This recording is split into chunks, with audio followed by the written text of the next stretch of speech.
오늘 본문은 우리들에게 잘 알려진 말씀, 익숙한 말씀입니다.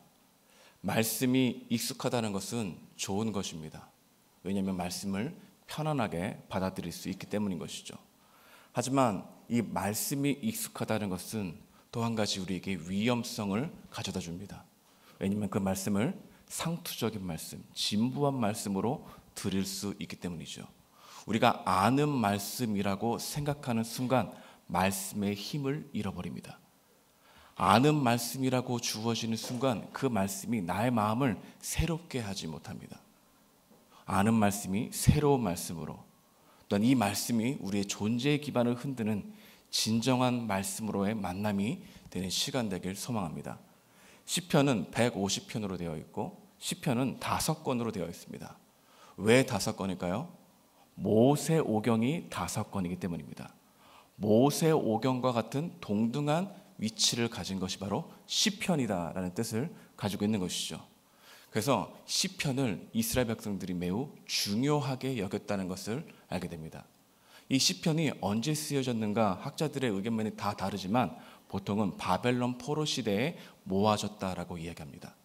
바벨론 포로 시대에는 악인이 세상을 지배하는 것 같고 어둠이 빛을 이기는 것 같고 여호와의 말씀을 또한 그 율법을 즐거워하며 묵상하는 것이 어리석게 보이는 상황에서 주어진 운율과 곡조가 있는 모세오경과 같은 메시지다라는 게 바로 시편이라고 말할 수 있는 것이죠.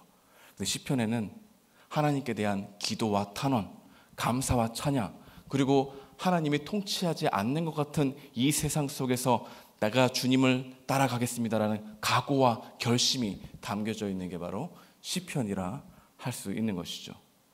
이러한 시편의 전체적인 구조를 시편 1편과 2편을 서론이라고 얘기하는데 이 서론에 잘 그려주고 있습니다. 시편 1편에 제목을 붙이자면은 말씀을 묵상하는 자의 행복이라 할 수 있습니다.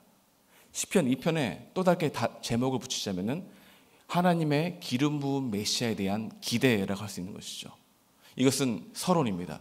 서로 연결되어 있습니다. 하나님의 말씀을 묵상하면서 하나님이 통치하지 않는 것 같은 이 세상에서 하나님의 기름 부은 메시아를 기대하고 도래하게 하는 메시지가 시편 전체의 메시지라 할 수 있는 것이죠. 여러분, 이 시편의 또 다른 특징이 하나 있습니다. 이 시편은 하나님께 올려드린 기도가 다시 하나님의 말씀이 되었다는 겁니다. 시편은 인간에 드린 기도가 나오죠. 그 기도 가운데 죄에 대한 탄식의 기도가 많습니다. 이건 무슨 얘기냐면 하나님이 우리가 죄를 통회하고 회개하는 것을 기뻐하시는가 것을 시편을 읽으면 읽을수록 우리가 더욱더 깨달아 그 기도에 투영된다는 것입니다. 여러분, 시편에 또 다른 메시지가 있는 것은 하나님 이 억울합니다, 호소하는 이런 탄원들이 많습니다. 이 탄원들을 읽는다는 것은 우리가 이 세상에서 억울함을 호소하는 것에 하나님의 음성이 있을 수 있다고 생각하게 하는 게 바로 시편이 주는 유익이라는 것이죠.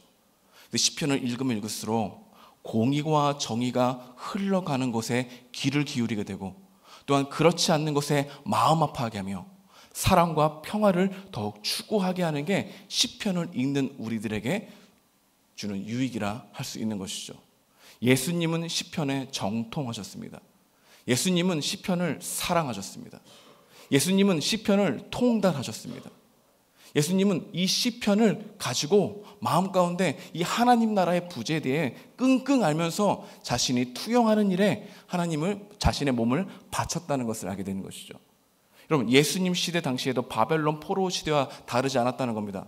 로마 제국의 지배 아래에 있었고 또한 헤롯 분봉왕의 탐욕이 있었고 종교 지도자들이 얼마나 사람들의 멍에를 지게 하냐면 그들이 너무 힘들어하는 그 상황 속에서 이 하나님 나라의 부재를 경험한 속에서 자신을 투영하게 한 그 말씀이 시편이라 할 수 있는 것이죠. 예수님이 시편을 통달하셨다는 것을 예수님 그분이 증명하셨습니다. 누가복음 24장 44절은 이렇게 말합니다. 모세의 율법과 선지자의 글과 시편이 나를 가리켜 기록된 모든 것이 이루어져야 하리라. 시편이 나를 가리키는 메시지다라고 할 정도로 예수님은 시편에 대해서 잘 알고 계셨다는 겁니다. 여러분, 이 시편을 통달하셨다는 걸 잘 알 수 있는 것은 마태복음에 나온 산상수훈입니다. 산상수훈은 시편 전체의 구조와 산상수훈의 구조가 같다는 것을 증명해 주고 있는 것이죠. 산상수훈의 구조는 흑백 논리입니다. 근데 시편도 흑백 논리가 강합니다. 흑백 논리라는 것은 흑과 백, 그 중간 지대, 회색 지대가 없다는 것이죠. 악인과 의인 두 갈래 길밖에 없다는 것을 이야기해 줍니다. 산상수훈에 보게 되면 마태복음 7장에 좁은 길과 넓은 길, 좋은 나무와 안 좋은 나무, 좋은 열매와 나쁜 열매, 반석 위에 지은 집과 모래 위에 지은 집, 두 갈래의 이 모티브가 시편에서 나왔다는 겁니다. 시편 1장에 보도 의인과 악인, 형통한 자와 망하는 자, 시냇가에 심은 자와 바람에 나는 겨와 같이 두 갈래의 길밖에 없음을 이야기해주는 이 모티브가 산상수훈이었고, 이것이 바로 시편에 왔고, 시편 전체의 프롤로그이고 시편 전체의 메시지가 바로 여기 있다는 것이죠. 왜 이렇게 두 갈래의 길만 얘기하고 있을까요? 확실한 노선을 정하라는 겁니다. 여러분, 의인과 악인의 흑백 논리를 중요해준 것은 우리가 의인인지 악인인지, 하나님을 따라갈 것인지 아닐 것인지를 확실히 노선을 정해야 된다는 것을 강조하고 있다는 겁니다. 여러분, 하나님은 두 마음을 싫어하시죠. 하나님은 적당히 따르는 것을 싫어하십니다. 하나님은 온 마음, 유일한 가치로 따라가기를 원하시는 마음이 시편 전체에도 있었고 예수님의 산상수훈에도 드러난다는 것이죠. 우리 주님은 유일한 가치로 따라가기를 원하시는 하나님이라는 것을 알게 되는 것입니다. 그래서 의인과 악인 두 갈래 길밖에 없음을 이야기함으로 말미암아 하나님이 없는 것 같은 이 세상에서 악인이 의인을 이기는 것 같이 여호와의 율법을 지키는 게 어리석게 보이는 이 세상에서 아니다! 하나님 믿고 따라가야 된다. 확실히 노선을 정해야 된다라는 메시지가 전체에 그려지고 있다는 겁니다. 여러분, 산상수훈을 살펴볼까요? 우리가 산상수훈에 알고 있는 팔복의 의미를 알고 있습니까? 팔복, 심령이 가난하고 애통해하고 온유하고 의에 주의리고 목마르고 화평케 하고 마음이 청결하고 또 긍휼히 여기고 의로 인하여 박해를 받는 자가 복이 있다. 여러분, 이 산상수훈에 나오는 팔복 중에 7가지는 다 한 절로 되어 있습니다. 그런데 마지막 8번째 복, 의를 위하여 박해받는 것은 3절로 되어 있습니다. 이건 강조죠. 무슨 이야기냐면 하나님이 말씀을 즐거워하고 묵상하는 게 어리석게 보여서 그 믿음을 포기하는 그런 세상의 풍조와 또한 핍박과 압박으로 인하여 그 마음에 예수 믿기를 또 하나님 믿기를 포기하는 것을 경계하시는 제자에게 주신 메시지라는 겁니다. 그래서 산상수훈 팔복 다음에 나오는 이야기가 뭡니까? 너희는 세상의 소금이다. 너희는 세상의 빛이다 라고 얘기하는 겁니다. 그 이유는 세상의 소금이 되라라고 하는 것이 아니라 이 소금에 관한 유일한 말은 맛을 잃어버리면 안 된다. 세상의 빛이다 라고 할 때 이 빛에 대한 유일한 이야기는 반드시 드러나야 된다. 그러니 너희 삶 가운데 세상이 하나님이 통치하지 않는 것 같은 세월 속에서도 확실히 노선을 지어가며 절대적으로 주님 따라가라. 그게 시편과 말씀이 주는 유익이라 할 수 있는 것이죠. 여러분은 두 마음이 아닌 하나님을 유일한 가치로 따라가고 있습니까? 여러분의 마음 가운데는 내 우선순위의 우위를 다투는 하나님으로만 여기고 있습니까? 아니면 그 우위와 비교할 수 없는 하나님을 여기며 살아가고 있습니까? 시편은 우리에게 의인과 악인 그 길을 선명해 보여주므로 그 길을 따를 것을 너희들 가운데 판단하고 결정하라 이야기를 하고 있다는 것이죠. 오늘 시편 1편 서론에 관한 이야기 첫 번째 1절은 이렇게 시작합니다. 복 있는 사람은.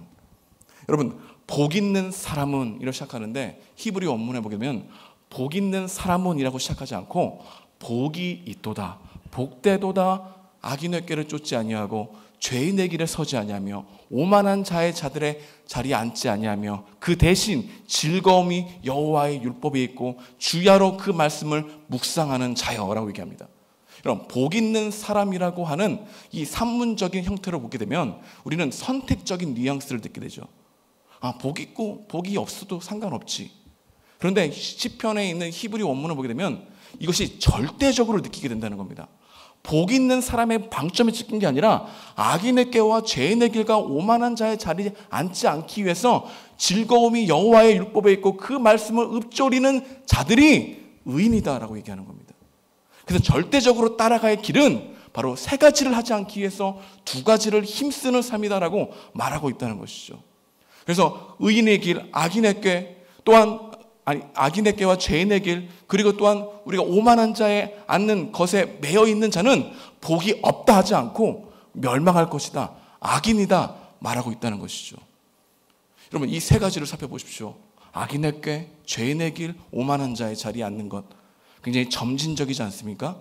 생각만 하다가 길을 걸어가다가 털썩 주저앉는 이 점진적인 악인이 더욱 악인이 되어가는 과정 가운데 노출되어 있는 것이죠. 여러분, 우리들의 생각은 그냥 악인의 꾀로만 여기 있지 않고 악인이 점점 악인이 되어가는 과정 가운데 하나님의 말씀이 우리 가운데 적용이 되지 않으면 그 길로 걸어간다는 것을 우리에게 말하고 있는 것이죠. 그렇다면 그 여호와의 율법을 즐거워하고 묵상하는 자들에게 주는 유익, 그 은혜는 무엇일까요? 그 첫 번째 바로 악인의 꾀를 분별할 수 있다는 겁니다. 여러분, 악인의 꾀, 우리에게 거부감이 느껴지는 단어이죠. 근데 악인의 꾀를 다르게 말해보겠습니다. 내 이익 중심 생각, 세상 풍조를 따라가는 마음, 내 마음의 욕구대로 걸어가는 것. 더 정확하게 얘기해 볼까요? 나의 좋고 싫음이 옳고 그름이 되어가는 것. 그래서 언제나 이 좋고 싫음이 내 안에 발동하게 되면 하나님의 절대적인 기준이 흐려지는 것. 이게 바로 악인의 꾀인 겁니다. 그래서 이 악인의 꾀는 나에게는 지혜롭지만 다른 사람들에게 악을 일으킬 수 있는 지혜가 악인의 꾀였던 겁니다. 이 꾀는 정한 마음이 없기 때문에 아침이 다르고 저녁이 다릅니다. 어제 생각이 다르고 오늘 생각이 달라요. 근데 이 악인의 꾀의 심각성은 잘 보이지 않는다는 겁니다. 눈에 띄지 않아요. 여러분, 이 세상은 악인과 의인을 나누는 것에 이분법적으로 생각하는 것에 별로 노출되어 있지 않습니다.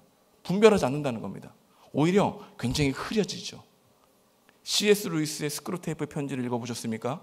거기 보면 은행 지점장급 이 삼촌이 갓 들어온 신입사원인 이 조카에게 어떻게 인간을 파멸시키는지에 대한 이야기를 쓰고 있습니다. 편지 형식인데요. 거기에 보면 이런 이야기가 있습니다. 어떤 악인을 많이 만드는 게 우리에게 제일 유리하냐? 선인 것처럼 보이는 악을 많이 생산해서 사회 요소에 배치하라.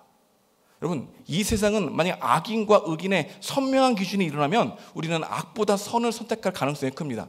근데 굉장히 흐려지죠. 또한 이 흐려지는 이유는 자기 합리화에 겹겹새 옷을 입고 있기 때문인 겁니다. 근데 여호와의 말씀을 즐거워하고 그 말씀에 노출되어 있는 자들은 내 안에 악인의 꾀인지, 내 이익 중심적인지, 상황 중심적인지, 시세 중심적인 것인지 굉장히 깊게 생각하며 걸어가게 한다는 것이죠. 이게 바로 우리에게 주는 유익이라 할 수 있는 것입니다. 두 번째로 하나님의 말씀을 즐거워하고 묵상하는 자에게 주는 유익이 있다면 죄인의 길에 서지 않게 합니다. 여러분, 악인의 꾀에서 죄인의 길 더욱 점진적이지 않습니까? 이제 정한 겁니다. 그 마음 가운데 방향을 정한 거예요. 걸어간 겁니다. 그 걸어간 이유가 무엇이냐면 많은 사람들이 그 길로 걸어가기 때문입니다. 여러분, 많은 사람들이 그 길로 걸어가면 우리 안에 양심의 죄책을 덜어줍니다. 그렇기 때문에 옆에 있는 사람들이 걸어가는 것을 그냥 따라가는 겁니다. 여러분, 우리가 왜 말씀을 더욱더 중심적으로 살아가야 됩니까? 세상의 풍파에 휩쓸리지 않기 위해서입니다. 어느 순간 보니까 내가 악인의 꾀를 넘어 죄인의 길에 서 있는 마음을 발견하게 되는 것이죠. 악인의 꾀에서 죄인의 길로 걸어가는 이 사람들의 또 하나의 악인의 꾀가 있는 게 뭐냐면은 자신의 지은 죄를 매우 쉽게 대수롭지 않게 생각한다는 겁니다. 예를 들어보자면 탈세하는 자들은 탈세가 뭐 그리 큰 죄야, 더 큰 죄는 폭력을 행사하는 것이, 이렇게 생각한다는 겁니다. 폭력을 행사하는 자는 폭력은 사소로운 거지, 폭력보다 더 큰 죄는 도둑질하는 거지 라고 생각한다는 겁니다. 도둑질하는 자는 도둑질이 뭐 나는 생계형 도둑이야, 뇌물을 벗는 사람들이 또 나쁜 사람들이지, 이렇게 생각한다는 겁니다. 그래서 죄는 언제나 자기 합리화로 꽁꽁 싸매어 있습니다. 그래서 언제나 자기의 편의와 생각대로 절대적인 기준이 줄어들어 하나님 말씀을 경히 여기는 이러한 상태가 죄인의 길에 선 자들이라 말하고 있는 것이죠. 여러분, 죄인의 길에 서 있지 않습니까? 이 합리화에 여러분 정말 노출되어 있지 않습니까? 하지만 여호와의 말씀을 즐거워하는 자들은 죄인의 길에서 돌이키게 되는 은혜가 있다는 겁니다. 여러분, 생각해 보십시오. 죄인의 길에 선 자가 돌아오기 싫습니까? 악인의 꾀에 있는 자가 돌아오기 싫습니까? 악인의 길가 훨씬 쉽습니다. 죄인의 길은 마음을 정하고 걸어가기 때문에 그 걸어간 길을 다시 뒤돌아온다는 것은 매우 큰 용기와 결단이 필요하다는 것을 알게 되죠. 그래서 우리는 계속해서 하나님의 말씀이 중심이 아니면 악인의 꾀가 계속 있으면 내 이익 중심적인 상황으로 하나님의 말씀의 기준을 낮추는 우리들의 생각이 있는 것이죠. 계속해서 이것이 말씀을 통해서 분별되어지고 결단되어지고 나아가게 되는 게 우리 그리스도인들에게 가장 큰 유익이라 할 수 있는 것이죠. 세 번째로 우리에게 주시는 메시지가 있다면 하나님의 말씀을 쫓아가는 자의 유익은 오만한 자의 자리에 앉지 않는다는 겁니다. 여러분, 오만한 자 누구입니까? 자신이 하나님의 말씀보다 더 좋게 여겼던 진리와 진리로 생각했던 가치들을 따라가다 보니까 어느 순간 그 가치가 경험이 되고 경험이 쌓이다 보니까 노하우가 되고 이 세상에 살아가기 위해선 하나님의 말씀보다 이 노하우가 더 필요하다고 믿는 사람들입니다. 그래서 이 노하우를 사람들에게 전해주기 원하죠. 그래서 이 세상은 하나님의 말씀으로 따라가기에 불가능해. 그래서 우리에겐 노하우가 필요한 거지 라는 자기의 생각에 갇혀 있게 되는 것이죠. 여러분, 오만한 자의 특징은 말씀을 듣는 데에 매우 우둔해진다는 겁니다. 말씀에 굉장히 쉽게 질립니다. 근데 자신의 유익과 자신이 가치 있다고 생각하는 것은 뭐든지 기억해요. 근데 설교 말씀을 딱 나가면은 휘발유가 증발하는 것처럼 증발해버립니다.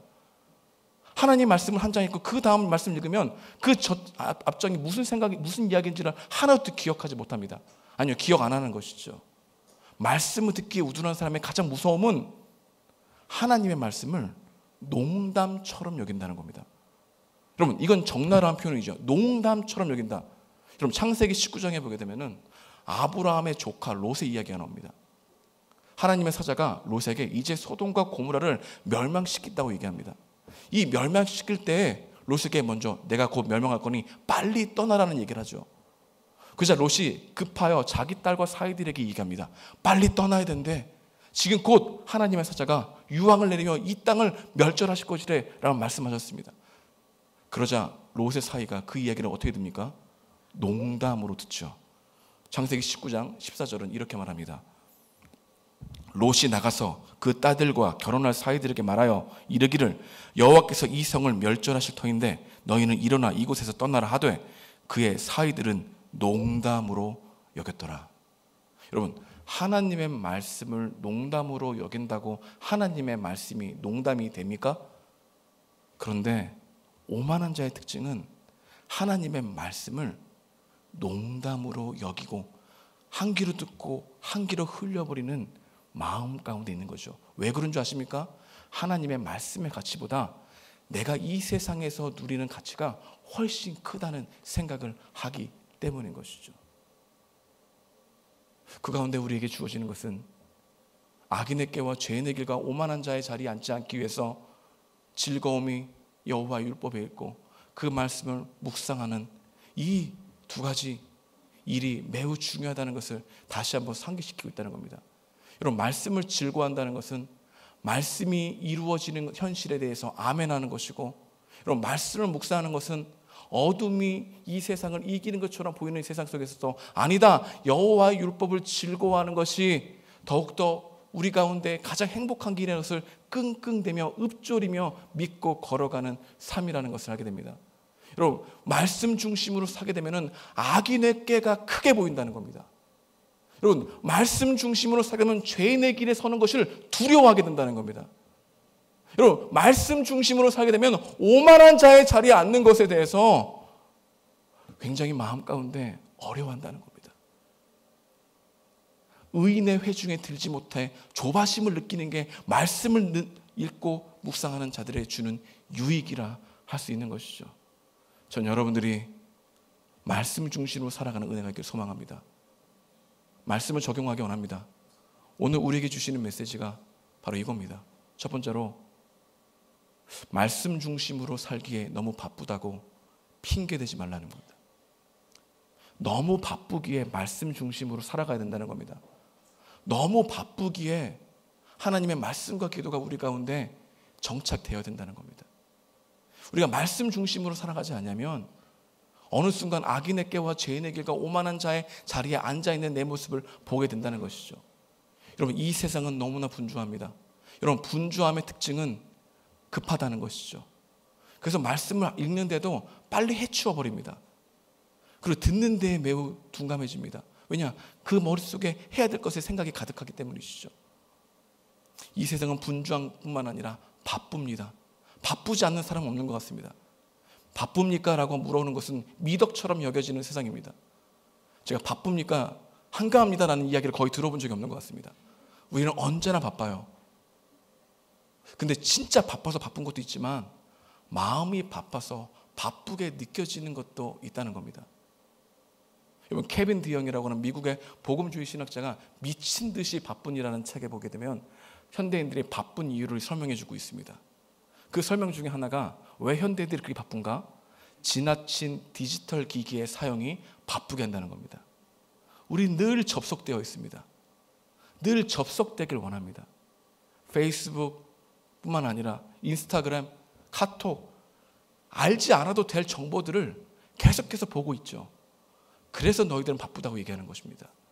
우리 안에 말씀 중심으로 살기에 너무 바쁜 거예요. 디지털 기기 때문에. 시도 때도 없이 우리에게 울려댑니다. 카톡이라고. 잠잘 때도 울립니다. 아니, 장례식장에도 울리죠. 언제나 우리의 혼자 있는 시간을 싫어해서 계속해서 우리에게 울림으로 늘 접속되라고 하는 이야기를 하고 있는 게 디지털 기기 아니겠습니까?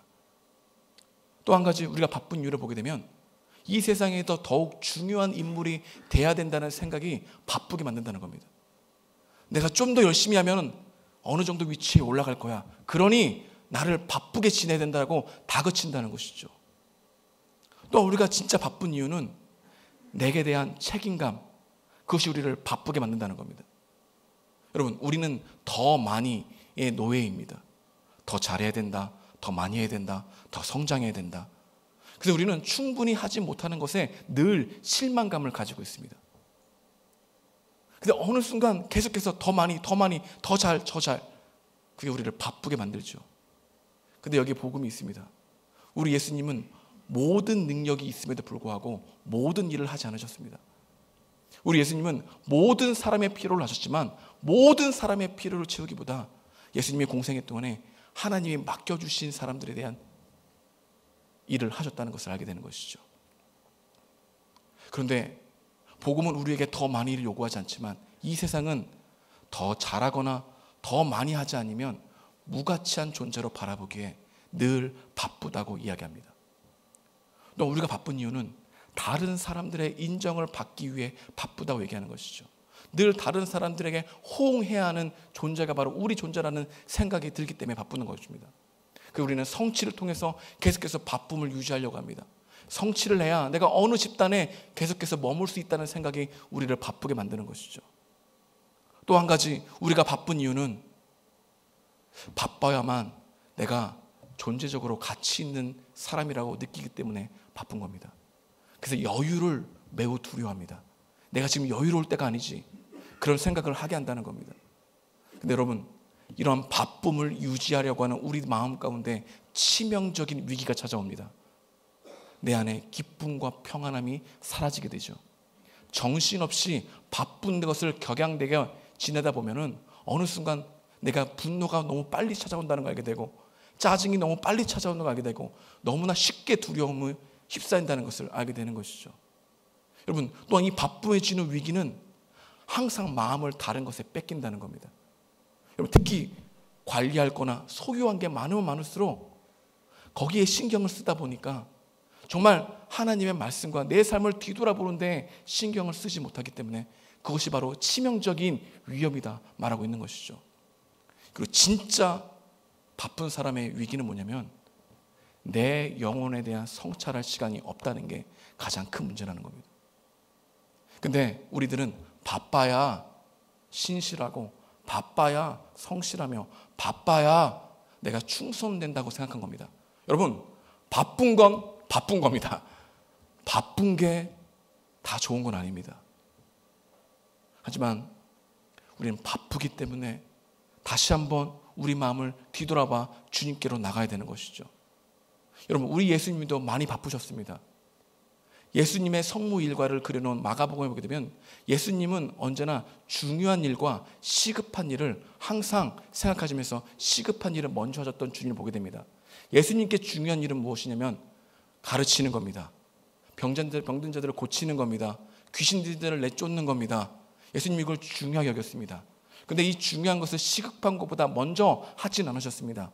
예수님이 가장 시급하다고, 내 영혼이 공생애를 살아가는 동안 가장 중요하다고 여겼던 것은 바로 마가복음 1장 34절에서 35절에 이렇게 말하고 있습니다. 예수께서 각종 병이 든 많은 사람을 고치시며 많은 귀신을 내쫓으시되 귀신이 자기를 알므로 그 말하는 것을 허락하지 아니하시니라. 새벽 아직도 밝기 전에 예수께서 일어나 나가 한적한 곳으로 가서 거기서 기도하시니라. 감람산 가장 익숙한 장소에서 아침과 저녁으로 말씀과 기도에 전념하셨던 예수님. 여러분, 인생에서 우리가 해야 될 중요한 일들이 많이 있습니다. 중요하지 않다고 얘기하지 않는 게 아닙니다. 하지만 중요한 일보다 더 시급한 것은 하나님의 말씀 앞에 충분히 머무는 시간을 갖는 겁니다. 머무는 시간을 갖는 겁니다. 그 시간이 중요하다는 것이죠. 그런데 누가 머물 수 있습니까?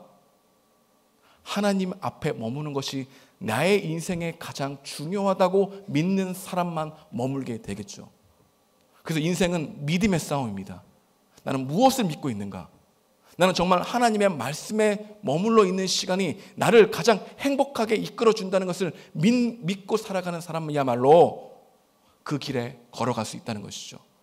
그런데 우리는 하나님의 말씀이 중요하다는 것을 아는데 왜 그 길로 걸어가지 않는 줄 아십니까? 그 마음 가운데는 정말 그게 중요하지 않기 때문입니다. 중요한 척하고 있는 겁니다. 하나님의 말씀 없어도 내가 살아가는데 아무 문제 없기 때문에 그 말씀의 중심 앞에 걸어가지 않는 것이죠. 사단은 끊임없이 우리 가운데 융통성을 발휘하라고 얘기합니다. 누가복음 4장에 보게 되면은 예수님이 40일을 줄인 배를 가지고 기도를 하고 계시죠. 근데 사단이 와서 첫 번째 시험이 어떤 시험이었습니까? 이 돌을 떡으로 만들어라 라는 시험이었습니다. 여러분, 사단은 절대로 하나님의 나라와 의를 구하지 말라 이렇게 얘기 안 합니다. 단지 먼저 너의 줄인 배를 채우고 그 다음 하나님 나라와 그 의를 구하라 이렇게 얘기합니다. 그런데 우리 주님은 이 유혹의 성향을 철저하게 하셨습니다. 내가 만약 돌을 떡으로 된 다음에 하나님의 말씀에 따라 의를 구하는 삶을 살아가려고 하면 절대 그 삶을 살지 못한다는 것을 아셨기에 사람은 떡으로만 사는 것이 아니라 여호와의 말씀으로 사는 것이라고 단번에 확실한 노선을 정하셨던 것이죠. 여러분, 이러한 유혹이 우리들에게도 계속 있다는 겁니다. 누가복음 4장에 보게 되면 사단이 예수님을 떠나죠. 그런데 영원히 떠난 게 아닙니다. 그 이야기를 이렇게 말하고 있는데요. 누가복음 4장 13절입니다. 마귀가 모든 시험을 다 한 후에 얼마 동안 떠나니라. 여러분, 한 번 이길 수 있지만 계속해서 이길 수는 없습니다. 그러니까 날마다 새로운 은혜가, 말씀이 필요하다는 거죠. 그래서 어제의 믿음으로 오늘을 살 수 없는 겁니다. 오늘도 부어주시는 은혜가 있어야 우리는 계속해서 말씀 중심으로 걸어갈 수 있다는 것입니다. 전 여러분들이 너무 바쁘다는 핑계로 말씀 중심을 멀리하는 악인에게 노출되어 있지 않길 소망합니다. 두 번째로 우리에게 주시는 메시지가 있다면 거짓 목마름에 속지 말라입니다. 사람들은 목마른 얘기를 자주 합니다. 나 목마릅니다. 나 말씀 갈급합니다. 그런데 찾지 않아요. 여러분, 시편 42편에 우리가 잘 알고 있는 사슴이 목마르게 되면 시냇물을 찾을 때까지 가죠. 근데 우리는 하나님의 말씀이 있다는 곳에 오지 않습니다. 그러면서 목마르다고 목마른 척하고 있는 게 많죠. 여러분, 이사야서에 보게 되면은 예수님이 이런 하나님의 말씀에 이런 말씀이 있습니다. 너희가 어찌하여 양식이 아닌 것을 위하여 은을 달라주며 배부르지 하지 못할 것에 위하여 수고하느냐. 내게 듣고 들을지어다. 그리하면 너희가 좋은 것을 먹을 것이며 너희 자신이 기름진 것으로 즐거움을 얻으리라. 너희는 귀를 기울이고 내게로 나와 들으라. 그리하면 너희 영혼이 살리라. 근데 안 나간다는 겁니다. 영혼이 산다는데. 그래서 우리는 항상 말씀이 갈급하다고 하는데 말씀에 있는 곳에 있지 않죠. 핑계를 댑니다. 저 연약합니다. 주님, 불쌍히 여겨주십시오. 이 불쌍히 여겨주시는 것이 습관이 돼서 마음으로 하는 고백이 안 나와요. 거짓, 목마름을 경계하는 여러분과 제가 되길 소망합니다. 마지막으로 우리에게 주시는 메시지가 있다면 뜸뜸이 아니라 틈틈이 말씀을 보는 게 아니라 날마다 중요하다는 겁니다. 날마다의 능력이 있다는 겁니다. 여러분, 능력은 날마다에서 나온다는 것이죠. 여러분, 누가 날마다 걸어갈 수 있겠습니까? 누가 주야로 묵상할 수 있겠습니까? 날마다 은혜 주시는 것을 믿는 자라만이 할 수 있는 것이죠. 광야 가운데 하나님이 약속하신 것은 이스라엘 백성들이 광야에 있는 가운데 약속한 게 뭡니까? 만나를 약속하셨죠. 근데 만나를 거둘 수 있는 사람들은 하나님 만나를 주셨다는 것을 믿고 천막을 나간 사람만이 그 만나를 거둘 수 있는 것처럼 거둠의 수고 없이 하나님의 은혜를 누릴 수는 없다는 겁니다. 그러니 날마다